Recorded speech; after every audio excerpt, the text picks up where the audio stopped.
Hello guys, welcome to my channel. A few weeks ago I tested the reverse coloring book by Kendra Norton because I wanted to know what the hype is all about. And with every hype of an art product there come a lot of dupes.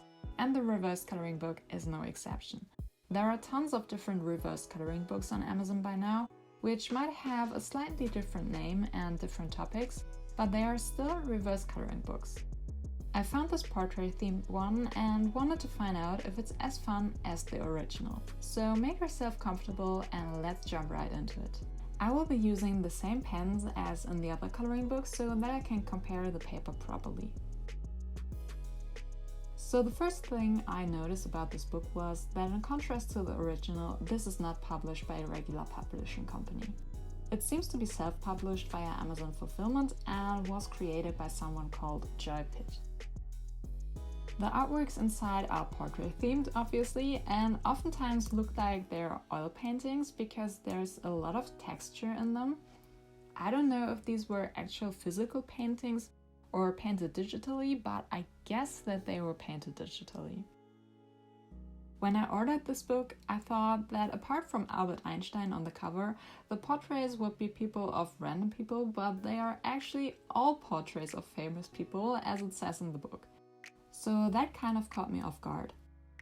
However, when I flipped through the book, I almost didn't recognize any people, which is quite sad, but I'm not good at recognizing faces, so it's not very surprising. If you recognize any of the faces, please let me know in the comments who they are. I really want to know.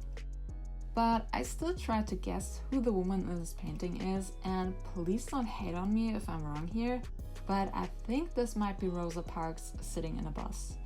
I mean, the curves in the background look like bus windows, and I googled her and the face and hair look similar, so maybe it's her. And as soon as this idea occurred to me, the pressure was on, because she's an important person and I didn't want to mess this drawing up. And this is probably where it all went wrong for me personally. If you're drawing someone famous, you want the drawing to resemble that person, and if it's a person who's as important as Rosa Parks, you want the drawing to do her justice in a way and not doodle silly stuff. And these thoughts kind of blocked my creativity and held me back from doodling freely.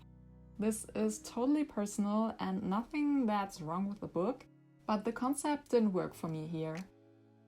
What also confused me was that everything around the portraits is so super abstract.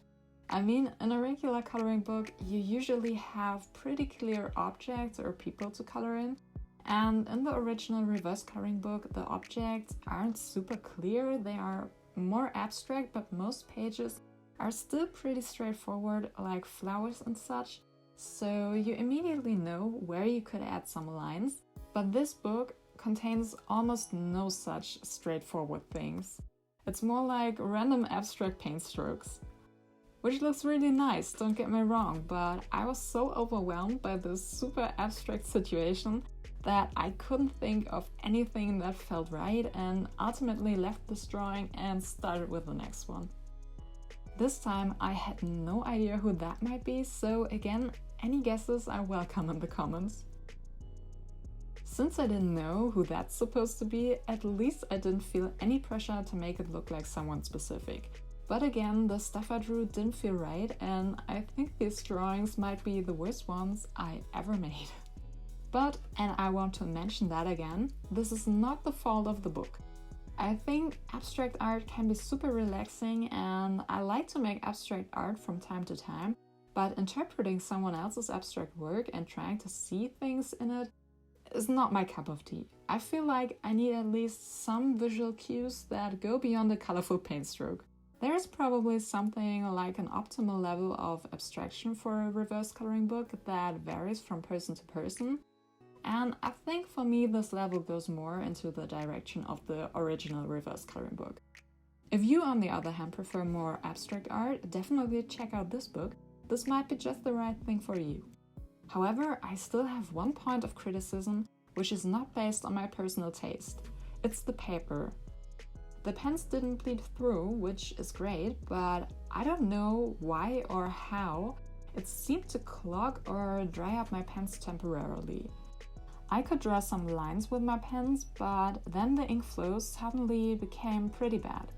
And my first instinct was, oh well, maybe the pen is empty or dried up, let's test it on a separate piece of paper. And there the pen magically worked again, after a few strokes. So I went back drawing in the book and the same thing happened again. Then I drew on the scrap paper and again the pen continued working. And I tested this with several pens and it happened with all of them, so I don't know what's wrong with the paper, but there definitely is something wrong. And I'm not even surprised by it because I guess that you don't have much choice with Amazon fulfillment when it comes to drawing friendly paper and printing. But, and that's positive, the ink didn't bleed through. So all in all, my experience with this coloring book was rather mediocre, which is mostly due to my personal taste, because it was partly too abstract for me. The faces were pretty fun to draw, but the rest didn't spark my creativity. Maybe this was due to the fact that I drew in this book in the evening of a regular workday, so maybe I wasn't relaxed enough, who knows. However, if you like abstract art, maybe give this book a go, because the paintings look really nice and colorful and definitely give you a lot of freedom for doodling. I hope you enjoyed this video. If you did, please give it a thumbs up and subscribe to my channel if you haven't already. Thank you for watching and see you next time. Bye!